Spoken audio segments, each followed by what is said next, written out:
রোজা রেখে স্ত্রীর সাথে ভিডিও কলে রোমান্টিক কথা বললে রোজা ভেঙে যাবে কিনা?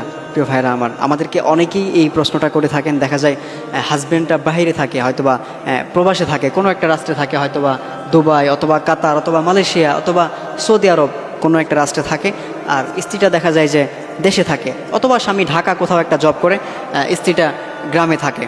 দেখা যায় এই জন্য অনেকেই প্রশ্ন করেন যে হুজুর, দেখা যায় সাধারণত আমার স্ত্রীটা দূরে থাকে, তো সেই ক্ষেত্রে আমরা তো অনেক সময় দেখা যায় ফোনে প্রতিদিনই নর্মালি মোটামুটি একটু কম বেশি কথা হয়ে থাকে, তো ওর মধ্যে দেখা যায় একটু এদিক সেদিক কথা হতেই পারে, স্বাভাবিক। যেহেতু আপনার স্ত্রী বা আপনার স্বামী, এটা তো একটা হালাল সম্পর্ক, আপনারা যে কোনো কথা বলতে পারেন, এটা নিয়ে কোনো হেডেক নাই।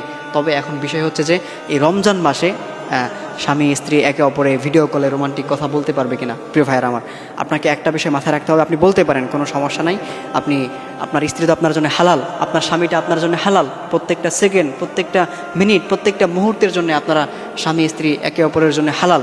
এখানে হারাম কোনো সম্পর্ক নাই। কিন্তু এখানে বিষয় হচ্ছে যে এখন রমজান মাসে এটা বলা যাবে কিনা? হ্যাঁ, বলতে পারবেন। তবে একটা বিষয় মাথায় রাখবেন, সেটা হচ্ছে যে আপনারা যখন কথা বলবেন, মানে কথা যেহেতু এটা রমজান মাস, আপনারা এটা একটু ইবাদতের দিকে একটু কাটিয়ে দেওয়ার চেষ্টা করবেন। এই রমজান মাসে এগুলো থেকে একটু বিরত থাকার চেষ্টা করবেন।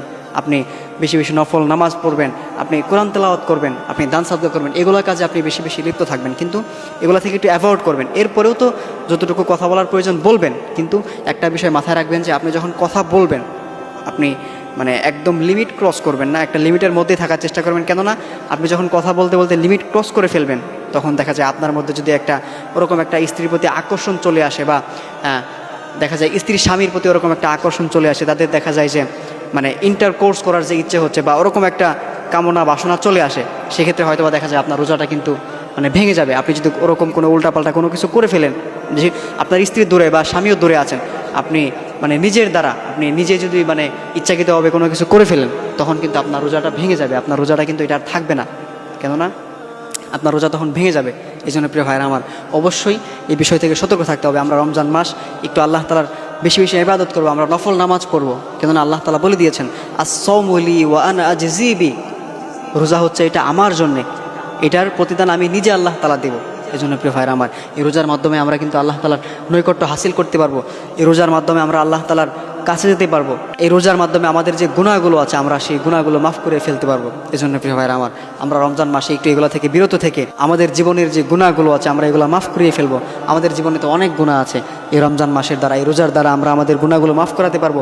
আমরা আমাদের লাইফের মধ্যে একটা চেঞ্জিং নিয়ে আসতে পারবো, আমাদের লাইফকে আমরা পরিবর্তন করতে পারবো। সুতরাং প্রিয় ভাইরা আমার, আমরা রমজান মাসে আমাদের লাইফকে পরিবর্তন করে ফেলবো, আমাদের গুনাহগুলো আমরা মাফ করে ফেলবো। আল্লাহ তাআলা আমাদের সকলকে রমজান মাসে আমাদের জীবনের যে গুনাহগুলো আছে, আল্লাহ তাআলা সেই গুনাহগুলো মাফ করে নেওয়ার তৌফিক দান করুন। আমিন।